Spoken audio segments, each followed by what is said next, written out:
সকাল থেকে অনলাইনে নেই, কোনো মেসেজ দিলে না, ব্যাপার কি? ইগনোর করতেছো নাকি? সকাল থেকে এসএমএস দিইনি কারণ আমি একটু ব্যস্ত ছিলাম। আর কি বললে? ইগনোর? না, ইগনোর করার মতো সময় আমার নেই।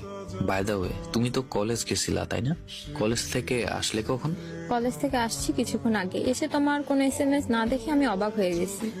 ক্লাস করেছিলে? তো কলেজে গিয়ে কি করছি? আজব প্রশ্ন করো তো। মিথ্যে কেন বলো?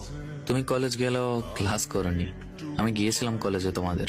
সরি, বান্ধবীর সঙ্গে ঘুরতে গেছিলাম একটু। তুমি বকাঝকা করবে তাই মিথ্যে বলছি। আচ্ছা, আমাকে কি তোমার বোকা মনে হয়? তুমি তো কোনো বান্ধবীর সঙ্গে যাওনি। আমি ছুটি পর্যন্ত অপেক্ষা করছি কলেজের সামনে। তারপর তোমার সব বান্ধবীদের দেখলাম বাড়ি ফিরতে, কিন্তু তোমাকে দেখিনি। ভাবলাম তুমি হয়তো কলেজে আসোনি। তারপর আমিও বাড়ি ফিরে আসার পথে বন্ধু আমাকে কল দিয়ে বলল তুমি পার্কে কার সাথে ঘুরতে গেছো। আমি কখনো বিশ্বাস করিনি। তারপর যখন নিজ চোখে দেখলাম তখন আর আমার ভাষা ছিল না। দেখো, ভুল বুঝো না।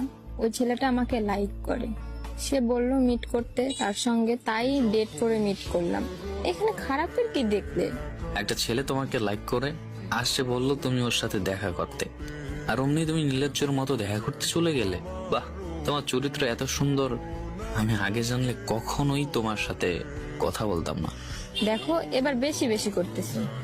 সরি, তোমার মতো চরিত্রহীন মেয়েকে আমার লাইফে লাগবে না। অন্য ভাতার খুঁজে নাও। ওই যে কথায় আছে না, একটা মেয়ে কখনোই এক পুরুষে আসক্ত হতে পারে না। একটা মেয়ের একজন থাকার সত্ত্বেও তার আরেকজনের প্রয়োজন হয়। আমি সব মেয়েদেরকে বলছি না, কিছু কিছু মেয়েদের। দিন শেষ একটাই কথা, যে মানুষটার থাকবে অন্যের প্রতি ঝোঁক, সেই মানুষটি আমার না হোক।